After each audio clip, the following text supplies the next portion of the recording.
What up, guys? Your boy Quake, and with the quickness, William Roberts, aka Rick Ross, has officially responded to Drake. Yes, that quick. The second the Drake diss came out, it leaked online. There were a bunch of speculation that it was an AI track and not really Drake. Me called it on Twitter. It's not AI. It's actually Drake.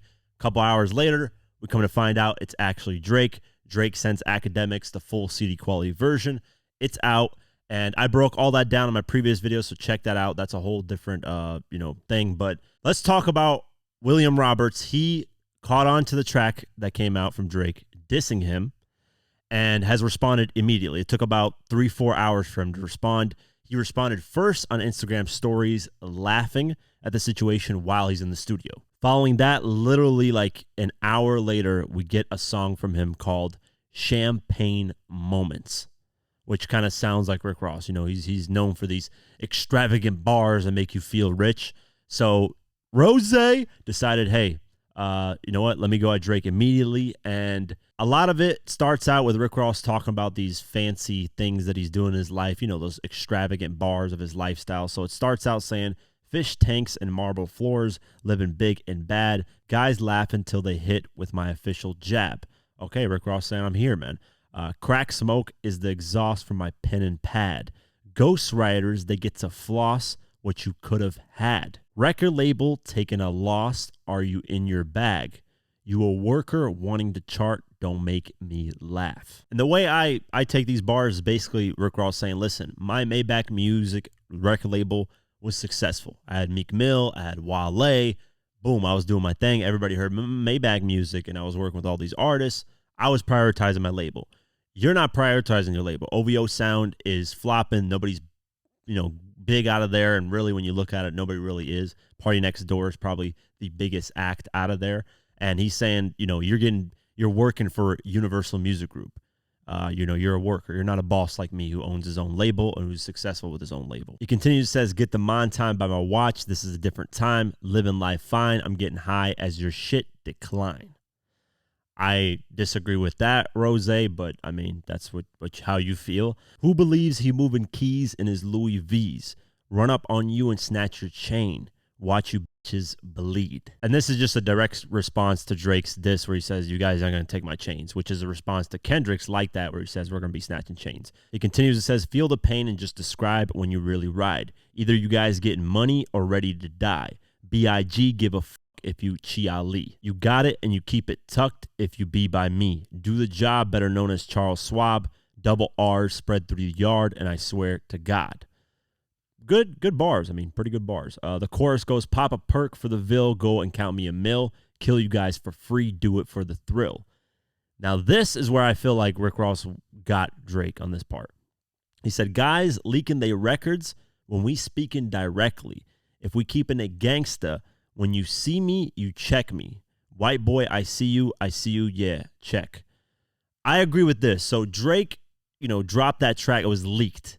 So a lot of people were speculating, hey, is this AI? Is this real? What is going on? Drake never officially just dropped his diss and kind of just made it aware that, hey, it's my track. I'm going to everybody.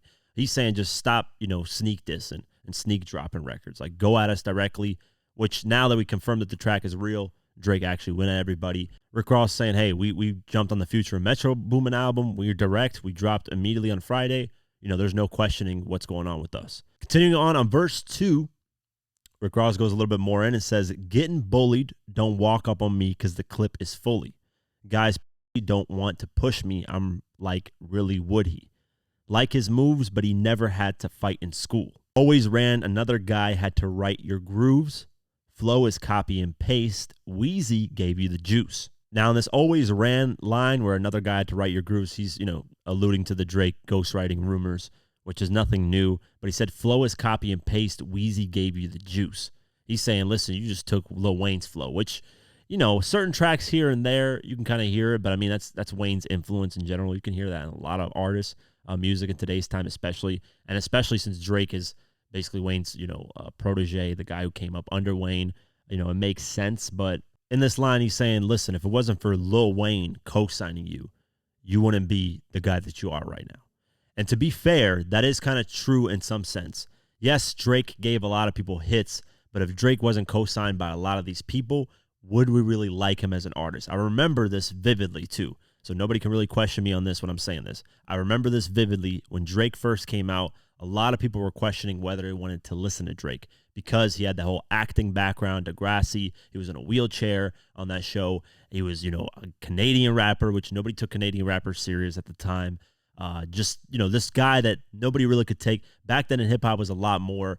Kanye kind of changed it up. So, Kanye pretty much birthed a lot of these artists. He changed it up from gangsta rap to more, being about backpacks and, skateboards and all this other stuff. Wayne did that as well with the truck fit later down the line. But, at the time, a lot more of the gangsta rap was still going on. So people were questioning Drake's credibility. So I can kind of see that trade-off where Drake gave a lot of people hits, but a lot of people also co-signed Drake. So he's saying without the Lil Wayne co-sign, people weren't really fuck with you like that.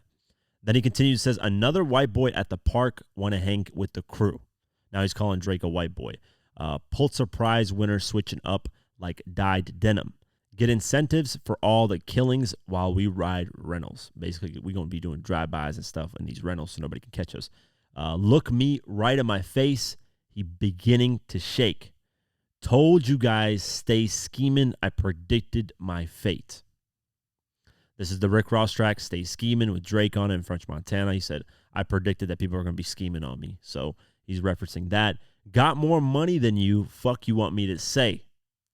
50 mil for the crib. Where you want me to stay. I can shoot up the block. I got pictures to paint. Let you DM my hoe, but God, you can't. Let you get on my songs. It was good for your face. Now it's on. Ain't no room for debate. This is where I'm like, saying that you got more money than Drake. We don't know both finances, but Drake's a billionaire. It hasn't been officially confirmed, but Drake's damn near a billionaire. The guy got like a $500 million deal from Universal Music Group. Like, the guy just generates money like it's nothing. It's like anything that guy touches, especially just for music, is out of here. So Drake, I think I'm just saying, I don't know 100%. I think he's a billionaire. So Rick Ross would be talking about money versus a billionaire. Yeah, Rick Ross is worth probably, 8 figures. But at the end of the day, it's like, Drake is richer than you. So that was kind of something that I was like, all right, doesn't really make sense. And he's talking about women, let you DM my girl, which is that girl that that Drake flew out that used to be Rick Ross's ex. He responding to Rick Ross by flying her out to his concert. So he did that at the time when the Like That track came out. Rick Ross posted on his IG story bumping the Like That verse from Kendrick Lamar dissing Drake. So, I let you DM her basically. And I'm messing with women that you can't mess with is what he's saying. The chorus repeats again. And then the outro is interesting because the outro is where Rick Ross does his shit talking, which I think he got from 50 Cent. 50 Cent was actually the first artist to really do that, where he sends out diss tracks at the end, he's shit talking. So he got that from 50. In the outro, he posts a video of Drake basically praising Rick Ross, which is hilarious because a lot of these artists were praising each other before this beef. So a lot of people can do that. They can just take these clips and post these artists praising each other. There's a Weeknd praising Drake at one point, Drake praising Rick Ross at one point. A lot of people were praising each other at one point. But in the video clip, Drake says, by the way, I got a lot of respect for a lot of rappers, but I got one guy. He's my favorite person to rap on any song. His name is Rick Ross. And then he drops the Maybach music ad lib or whatever drop. And then he says this, you ain't never want to be a basically N-word anyway, meaning you don't want to be black. That's why you had an operation to make your nose smaller than your father's nose. That's not true, man. If you look at the photos, Drake's face has changed over time, but that's because when you get older, your face changes slightly. That just happens as time goes on, as you get older and as you age. So that whole thing of the nose job, there's nothing to prove it. There's like, look at photos. People were like literally zooming in on photos on social media saying, oh, he did get a nose. Like, even if he did, right? Who gives a fuck? Like, what does that got anything to do with really anything? Is that something he revealed that's potentially behind the scenes? Yeah, that would have been kind of shocking, but at the end of the day, it's not true. I'm willing to bet 99% of it is not true. So, and then he revealed why he unfollowed Drake, because that's where the beef started when Rick Ross unfollowed him. People were like, what's going on? They're close. They're, always rapping with each other, making music together. What happened? He reveals why he unfollowed. He said, I unfollowed you because you sent the motherfucking cease and desist to French Montana. You sent the police, hating on my dog project. Now, here he could be referring to two different tracks that leaked online. One of them is called Big Pun featuring Drake, and that was rumored to be on French Montana's Mac and Cheese 5 project. Snippet came out in May 2023, and then a full one in December. And then this song was believed to be produced by Metro Boomin, and obviously Drake doesn't like Metro Boomin. Like, the beef started a little bit earlier with the Her Loss and his album, going back and forth with the Heroes and Villains album, Metro Boomin. So Drake probably felt like, hey, I know you're French Montana, and I know I rock with you, but I don't rock with Metro Boomin, so he's not going to make money off me. So he ceased and desist from that track being on the Mac and Cheese 5 project. Or he could be referencing the Splash Brothers track, which is another track that leaked with French Montana and Drake, initially scheduled for Montana's album They Got Amnesia. The song was finally released on Mac and Cheese 5 with Rick Ross and Lil Wayne replacing Drake. So that's another potential, cease and desist. The funny part about this is you sent the police. I'm going to go on that a little bit later. That wasn't the same white boy that I seen when you were making them early records, when you were happy to be around us, seeing guys hold them sticks, meaning those guns. Like, you were happy to be around us. Oh my God, I'm surrounded by all these gangsters. Like, this ain't the same. When you first got into hip hop, you were this humble guy who didn't deal with all this gangster stuff. Now you talking all this tough talk is basically what Rick Ross is saying. You owe motherfucking Stunna your life. Saying, hey, you owe Birdman your life. Give Weezy some more money, he says. Lil Wayne, give him more money. Give Rap A Lot more money. White boy, he says. Rap A Lot is Jay Prince's label. Jay Prince Jr. discovered Drake, sent him to Lil Wayne, and then Lil Wayne liked what he heard and then signed him. So, Jay Prince and Jay Prince Jr. have ties into Drake's money, and of course Drake gets the mob ties from them. So the biggest, it's Rose says, we can do it how you want to do it, where you want to do it, anytime you want to do it. I'm ready, white boy. I know you got your Dockers on with no underwear, white boy. Yeah, you had that surgery, that 6-pack gone. That's why you're wearing that funny shit. You show you can't hide it, white boy. He's basically talking about Drake, and he wears these outfits at his shows. But really, those outfits, in my opinion, that Drake be wearing is potentially to keep him cool while he's performing. That's one reason. Or just, it looks cool. Maybe he feels like he likes doing it. I don't know about the whole surgery. People did say that he did get a Pusha T hinted at this with the story about it down the surgical summer, that he got his tummy tucked and stuff like that to get 6-pack abs. Whether he did that or not, I don't know, but let me go over how I feel about this diss track, right? A lot of people on social media hyping this up. But what did Rick Ross really, really say on this diss track? Was it anything that was even true? The nose job thing doesn't look like it's real. I mean, just look at photos. If you want to analyze photos all day, look at them. That is 100% not real. The second thing he talked about was being fat, getting a tummy tuck. Rick Ross, you're the last person to be talking about somebody being fat.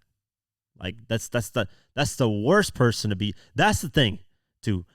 Drake shot himself in the foot with his own diss track that he dropped, and Rick Ross is shooting himself in the foot with his diss track. Not only about that fat thing, right? The tummy tuck thing. You can't be talking about somebody being fat when you're fat yourself. That just doesn't make any sense. If you look like a potato and you're talking about somebody else looking like a potato, you're both potatoes at the end of the day. Come on, man. And then the third thing is him talking about you called police. Come on, guys. We know Rick Ross, history correctional officer. I know he tries to play it off as I was in there to help street guys and funnel things through the cells and all that stuff. Came out that wasn't true. Freeway Rick Ross, the real Rick Ross, who Rick Ross stole, William Roberts, a.k.a. the rapper Rick Ross, stole somebody's whole identity. That guy revealed that Ross is lying about that Ross had a credit card when he was in high school that his parents looked out for him. He didn't have this street life. I can get into all that and a whole different thing. I'm probably even going to make a documentary on it because it's just that whole thing Rick Ross is fabricating about is just mentioning cops is when you're a former correctional officer, that shoots yourself in the foot again. So there's three things. One, the fat joke, tummy tuck. Two, talking about Drake's nose, which is weird and it's not even proven or anything just based off the photos. Three, you're talking about having more money than Drake when you don't. That's just like, you can look that up, net worth. You can look how much Drake makes per year, per whatever. His net worth in general is way higher than Rick Ross's. And then 5, I'm just going to throw this out there because it's hilarious. Rick Ross got his chain snapped, at least one of Rick Ross's members, Gunplay, got his chain snatched by 50. So if you're talking about chain snatching, you never got that chain back, Rick Ross. So that's when people are talking about all this. Oh, Rick Ross cooked Drake. Come on, man. Let's be 100% honest here. A lot of the stuff Rick Ross said was just like gossiping, here's talk and stuff like that. The part that he did get him with was guys leaking their records when we speaking directly. If we keeping a gangster, when you see me, check me. That part, he got him. Drake did leak that record, and Rick Ross saying, we're talking directly to you, and you're doing this sneak diss and stuff with that leak. I agree with that. And 6, Rick Ross is talking about workers wanting to chart. How can you talk about charts when Drake literally gave you your biggest songs on the charts? Like, Rick Ross shot himself in the foot so many times on this track. And for anybody to think that this is that great of a diss, it's all right, man. Rick Ross should have took his time, because Rick Ross can deliver great diss tracks. I believe he can. He did it with a lot of artists. He even did it with my favorite 50. But it's like, take your time, bro. Don't release in 3 hours. I know you want to get into it and automatically, but just take your time. If you would have waited a day, 2, 3 days, we probably would have got something more calculated and better. Maybe we would have got Rick Ross and Kendrick. Maybe we would have got Rick Ross and Future. I don't know. But take your time. So he shot himself in the foot all over this track. It's not that great of a record. It sounds pretty good. I mean, the production's there. Rick Ross always has a great ear for production, but, I don't know about the French Montana stuff. I really don't care. Even if he sent a cease and desist, Drake doesn't owe any of you guys verses or bars or anything, to be honest with you guys. He doesn't owe anything. He's given you guys so many fucking hits over the years that it's like, yeah. But yeah, that's my take on the Rick Ross track. What do you guys think? That's my breakdown of it, because honestly, he just shot himself in the foot multiple times. Talking about chain snatching, talking about your tummy getting tucked when you're fat, all literally Drake has to do to respond to Rick Ross. This is all Drake has to do. Quote that song on You Ain't Even Know It. Put Molly on her champagne, she ain't even know it.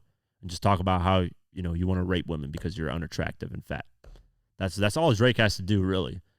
And it's over for Rick Ross, because that line in itself should have been analyzed and should have actually got Rick Ross the hell up out of here. Because real rappers don't be rapping like that type of shit. That doesn't cross, a guy who doesn't do that stuff doesn't cross their mind.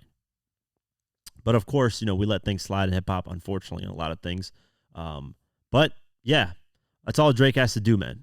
Do a little bit here and there, quote lines that got him cooked. Mention the Diddy thing again, because there's a lot of rumors flying around with him being Rick Ross flying around with Diddy and doing things that are weird. So, this was all right. This was all right diss track. It wasn't anything too special. But yeah, that's my thoughts on it. Let me know what you guys think. We'll keep our eyes posted on anything if it happens, because right now everybody's just going at each other. So this is probably the most exciting time in hip hop in a really, really long time. So we'll keep you guys posted.